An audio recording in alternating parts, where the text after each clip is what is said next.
this channel, I read, write, study, think a lot, and share it all with you. So subscribe to not miss unique content. I just wanted to wrap up my winter reading and tell you about the books that basically kept me warm this really cold and frosty winter. I read 12 books this winter, but I don't chase numbers.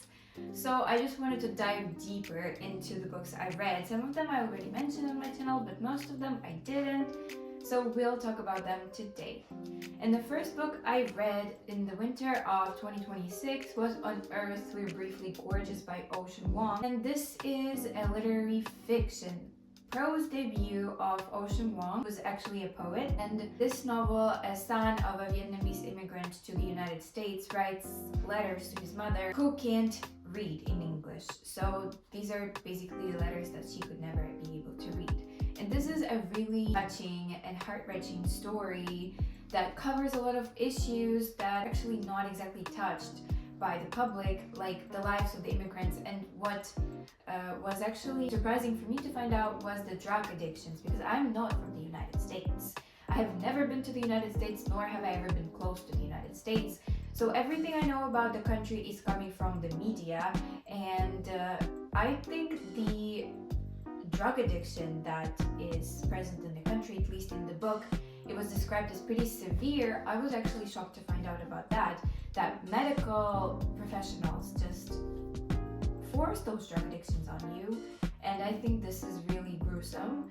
What comes to the immigrants in the United States, I believe that it's also, especially now with what's happening in the United States right now with ICE, I'm really shocked to find out about that and to read about it on the news. It's actually like a must read in today's situation and what's happening in the world and in the country right now. So I believe that this book is not only a great example of literary literature and prose, it was really lyrical, even though the topics raised in the novel are not exactly pretty. I was really astonished by how Vuong presented it in such a beautiful, I would say, way, because the writing was so metaphorical and lyrical. I loved the quotes and the philosophical aspect of the novel. It really makes you think deeply and you connect with the plot on a deeper level. So I'm applauding Vuong, and I think it was just an amazing prose debut. It was also my first book by this author, and I'll definitely read some more of his works because it was an incredibly deep and thought-provoking work. One of the best books I read this winter. I actually do not like ranking books that I read because I feel like books are not exactly things that you should rank and rate like product. It's a story. Next book I read in December was You Reached Sam by Dustin Thao. I hope I'm saying his name correctly. So this is a young adult kind of paranormal romance story where Julie is overcome by grief after her boyfriend passes away in a car accident after she had their perfect future planned out. So now she's trying to forget him desperately. She throws out his things, she doesn't come to the funeral, she ditches school, she's just grieving. And then one event breaks that cold cover of her, and she pulls his phone again just to hear the voicemail, and he picks up the call from somewhere, anywhere. The plot basically revolves around their special connection and what they do with it throughout the book. And I don't want to talk about it more because I don't want to relay the plot completely. It was a pretty interesting premise, which I enjoyed. I loved that it was so kind of original, you know, calling to someone who died and getting a call and then being able to communicate with that person as if they are here. It's a really special kind of connection, and I love that in the novel.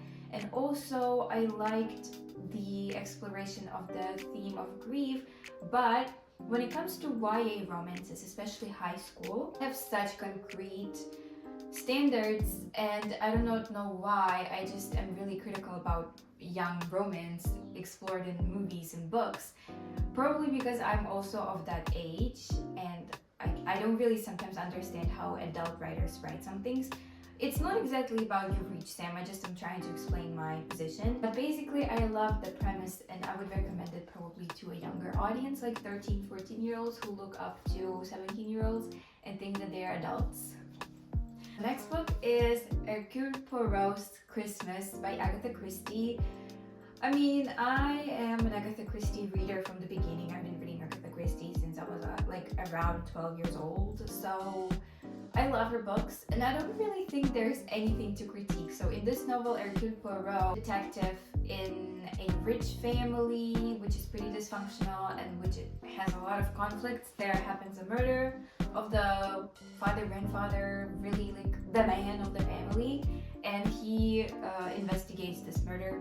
I did not guess the killer. I think I wasn't even close. I love all the Agatha Christie books. It definitely wasn't the most remarkable of hers for me personally, but I loved the Hercule Poirot's appeal. I love reading about Hercule Poirot solving murders, so it was a really good idea to read it at Christmas time. I was reading it when it was Christmas time and snow was falling, so I was happy that I could read it with this atmosphere going around. I do not know if there is a video on my channel where I didn't mention that author, and this video will also not be without this author, and I'm talking about Liang.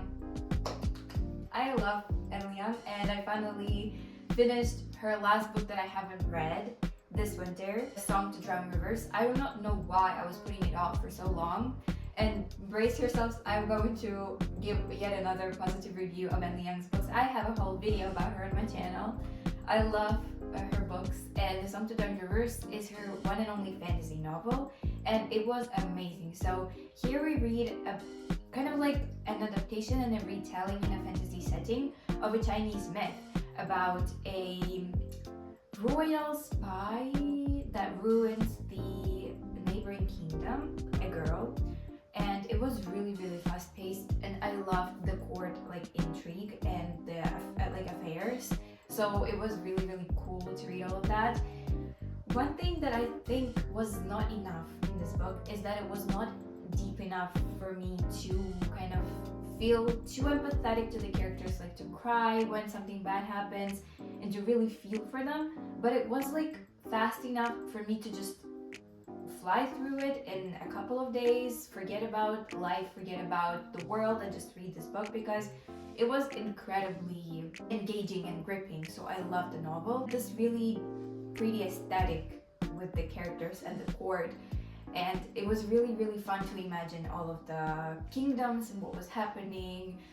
I loved it. And also I love when books have pretty unpredictable endings. At least I did not know about the legend and the myth, so I honestly did not have anything to predict. But I did not expect the ending, and I love when the endings are unexpected. I will not spoil it to you, but I hope in another video of mine we'll talk about these kinds of endings that I like, because I realized right now that it's a pattern. There are the kinds of endings that are not exactly happy, but I love them, and when they come out I'm just like, wow, I did not expect that. My favorite. And this is what happened in A Song to Drown Rivers. I think a lot of people disagree with me. And if you need an Liang book recommendation, give me a shout out. I'll give you a ranking of what you should read in what order based on who you are. This is the kind of Liang reader and Liang fan I am. After such an exciting roller coaster of Liang's, I read a calming story, Goodnight, Tokyo. This is a literary fiction kind of collection of interconnected short stories about people who don't sleep at night in Tokyo. This is such a unique area to explore because people who do not sleep at night have such unique lives, right? We do not talk about party people, we talk about actual like real normal people who live their normal mundane lives, but they happen to live it at night. Someone is a taxi driver, someone has a unique job, someone just doesn't want to sleep at night because it's their biorhythm or whatever, and we read these really interconnected stories about these people and their lives at night in Tokyo.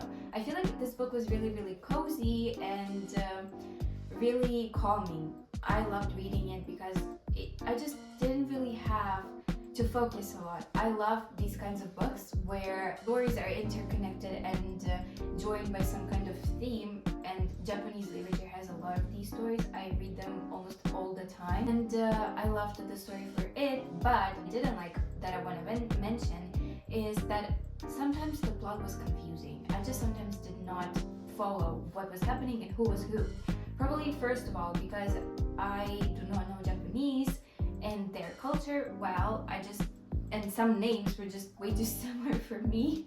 I'm sorry. This is what confused me, and I was not following the plot sometimes. But overall, it didn't really mess with my perception of the book and the plot overall. It took some time for me to understand who was doing what with who, and it kind of slowed my reading, but it didn't really do anything to the book overall. So next book is Liang again. I know I just said that I read her last book, but I don't really know if I can count this as a book. It's a sequel to I Hope This Doesn't Find You, called I Hope This Finds You. So if you are not familiar with I Hope This Doesn't Find You, this is basically a romance story that's really similar to All the Boys I Loved Before, but instead of love letters, Sadie, the main character, accidentally sends out hate emails to the people, well, she wrote hate emails to, including her long-standing rival Julius from her school, who she wrote the most hate emails. And this was a really creative take on this kind of story, and it's not one of my favorite Liang books, but I just wanted to read all of her books available, so I decided that I'll read I Hope This Finds You too, and it was really, really sweet. I mean, I think if you read it around Valentine's Day, I didn't, but it's a good idea if you're looking for something to read on Valentine's Day. This is a good story. It's really, really cute. It's around 70 pages long, nothing really requiring a lot of brain power, just something fun on the weekend to relax with chocolate candies and a cup of tea or hot cocoa. Small Things Like These by Claire Keegan, which is an Irish story about a man who delivers coal that lives in this really small, kind of dying Irish town. And this is not a completely interesting story, but I think for people who are not familiar with Irish life, I think history, this would be a nice book to familiarize yourself with the issues that the country and the nation is going through. For example, I did not know about the Magdalene laundress, and if you do not know too, I'll tell you a little. So these are these institutions where women who were unfortunate. Oh my god, this is awful. Women who were unfortunate, had rumors about them, had kids. They were taken and forced to work there really long period of time in Ireland. I think I read that they were not only in Ireland but in other countries. Only now the country has been recovering the names of the women who suffered and died there. So these of course had awful conditions, and women basically suffered there. And in this story, we have this man who works in the town, and we kind of explore the perspective of the people who live in the town and what they do about the laundry, and the man, what he thinks, and kind of his life, his attitude, and it's kind of tied to the laundry in the end. So this is what I think I would say if I were to introduce this book, but I don't want to dive into that too deep because, you know, you just gotta read it. The atmosphere in the novel is Christmas, but you know, the cover, especially the one like I saw on Fable, it's really, really pretty and really, really cute, I believe, but the book is not like this. And I would not definitely recommend it for Christmas because it happens on Christmas and in winter, but it makes you feel cold and gray, but it doesn't make you feel Christmassy. So I do recommend reading it, but I would put it off until the festive season is over. The next book, I would say a short story, is The Yellow Wallpaper. I feel like if you are from the West, America or some other countries, I think you probably are familiar with the book and with the author, but I'm from Ukraine and my school and university curricula, I don't think they have this book because I actually didn't find a translation. So we're not exactly familiar, but this is a short story about a woman who moves to the countryside for the summer with her husband. She suffers from mental illness and she is put into that room which is really awful and has really awful yellow wallpaper, and she's not allowed to do anything. She's basically supposed to recover by resting, and that drives her mad basically. And something fun about me reading this short story is that I translated it to Ukrainian. It was the first translation into Ukrainian that exists because I didn't find it online anywhere. So I basically did that, and it was such a great challenge. I did it for a contest. I do not know the results, but I did it for a contest, and it was such a great experience. It was such a huge challenge because it's a classic, so I had to go through so many idioms and basically expressions that are not used anymore and names and stuff, and translate it to Ukrainian, a pretty complex language, right? I hope you know that. But I'm proud of myself for doing that because I feel like by the end of my translation, when I was revising it for the 100th time, I was also seeing yellow wallpapers. I swear I was seeing the yellow wallpaper, and I was afraid that I would go to sleep and I would dream of the yellow wallpaper, because I tend to do that. I tend to dream really weird dreams sometimes. But thankfully I did not dream about the yellow wallpaper, if anybody's wondering. But translating it was a huge challenge, and it got spookier, and I could feel the text even deeper after I started translating, because when you read it just as a reader, you do skip some parts, you don't really analyze it so deeply.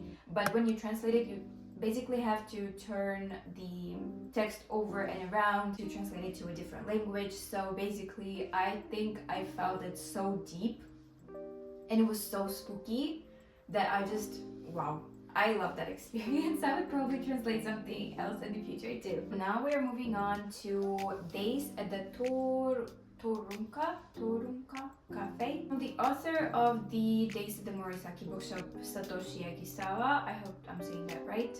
This is a story about a cafe, again, interconnected short stories about the customers and the employees of this one cafe hidden in an alley in Tokyo. I love when Japanese healing fiction books explore cafes and make some special coffee. I love Before the Coffee Gets Cold, and Days at the Torunka Cafe was also not bad. It was not exactly memorable. I don't think it has the same popularity as the Days at the Morisaki Bookshop, but it's definitely cozy, and I love these books because I just can relax. I don't feel much while reading such a story, and here I also didn't feel much while reading the story. I was relating to the characters. I loved the chapters and what they explored, what feelings they explored, and mental conflicts that they explored.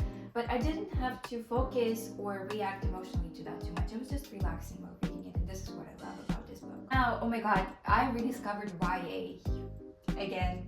I know that I'm mentioning YA in this video, so the first time, but in February was a really cold, tricky, and basically not my favorite month, so I was not feeling my best. And I rediscovered YA, and I escaped into YA. So the last 3 books I read this winter are YA. I love the young adult genre. It's my escape, okay? I do not forget my roots. I started reading from YA, and I'm gonna remember this genre and honor it. So basically, the next book I read is called The Last Tiger. This is a Korean young adult fantasy by the brother and sister duo Riew and Julia Riew, based on a real love story of the author's grandparents. I felt so bad trying to critique this novel because it's basically somebody's love story. Further into the book, this love story plot kind of lessened, and it was more of a fantasy plot. And this book is also based on real Korean history during the Japanese occupation. And I loved that it's based on a real love story, and we got some of the comments and messages, like short emails or whatever that was, letters from the grandparents of the authors, where they told a little about their stories, life stories. I feel like it was so romantic. I loved it. This novel diverts around 2 people from different economic classes. The girl is one of the probably the most prestigious family of the Korean, in the book they're called Tiger people, and the boy is, well, he cleans her house, he's just a villager, and his dad is a gold miner. They meet. It's a really interesting world building system that revolves around animals that give you powers. They're called key powers. Japan, Korea, and China, they have their own key powers that are all different. and in this novel they play a huge role. I do love the way it was kind of explored, and Korean tigers, and also I would give a shout out to the exploration of living under occupation, because I'm also Ukrainian, and basically I know what occupation is firsthand, not from the news, not from history books, but actually from my own life experience. So I am so glad that they gained their independence and are now culturally, territorially, politically independent and a flourishing and growing nation. Basically, I could relate deeply to the aspect of occupation and everything getting forbidden, being just discriminated, killed, and tortured because you are, in this case, Korean. It's something I know, again, firsthand, so I could relate to it deeply, and I love that the authors touch that topic and they do not let the world forget. Overall, a good story, YA, but raises good questions, and I would recommend it. Now, the two last books are actually a series, I would say, yeah. So, I discovered K-pop romances. Hold on tight, I don't think it's my last time reading K-pop romances, and I'm talking about XOXO by Axie Oh. Oh my god, I've never read a K-pop romance before, and I was like, oh my god, why would I read that? But I was feeling so down that I was like, oh my god, I don't care. I just need to read something that will make me feel like joy, fun. And this book, XOXO, was like XO Kitty, but on paper, and it's a compliment. I loved that it was like XO Kitty. I am not a fan of XO Kitty. I don't know if you guys, if my target audience even watches XO Kitty, but it's like I have a love-hate relationship with that show. There's a new season announced next month, and I'll definitely watch it. We are reading about Jenny, who is a devoted cellist and is trying to make her way into a top music school and have a really good career. She works in her uncle's karaoke bar, Korean karaoke bar, Noraebang. And she meets a really mysterious boy that looks like a gangster. His arm is broken and he just rents a room and sits there in silence. And then they kind of start talking and they hang out for one evening riding around LA and basically become friends, something like that. But then he vanishes, he disappears, he never answers her text. Jenny, because of personal circumstances that you'll find out if you read the book, she moves to Korea and enrolls in the top arts high school. Yeah. And there she finds out the boy she met is actually a really famous K-pop idol. I think you saw it coming, right? But I love that. She starts going to the same school with him, she gets to know his bandmates, and basically we read about that. And I don't really want to critique this book because it did what it had to, at least for me. It was fun. It was incredibly fun, and I felt so much better, and it felt really, really cool to read this book because it was fun. It was funny, the banter was funny, the love story was really, really cute, and it was 100% YA. It was really, really fun again. And then I go with Fable, and I found out about the second book in this series called ASAP. And in this book, we get to know the couple, kind of like couple, not couple, really complex relationship from book one that I was curious about the whole time I was reading book one. Sori and Nathaniel. I didn't mention what Jenny's boyfriend's name is. I honestly don't remember. Thao. Jenny dated Thao, and one of his bandmates, Nathaniel, dated Sori, but they broke up because of a lot of issues, because, well, he's a K-pop idol. She was an idol trainee. If you do not know anything about the K-pop world, this is probably sounding insane to you, but I love that. I got so excited. But again, these books were so fun. I even wanted to film like a reading vlog, but then I was like, I don't think anybody would watch that, so I didn't do it. But basically, the sequel, ASAP, was like 10 times better for me. It was so fun and exciting. You won't believe. I just flew through it. It was so fun. I can't describe it. I love the story, and basically I also like that they were out of high school, kind of like a year or two after they finished high school. So their relationship was not exactly more mature, but it was like more adult, and we weren't in the high school setting, which I also don't really like sometimes, but it was basically so fun.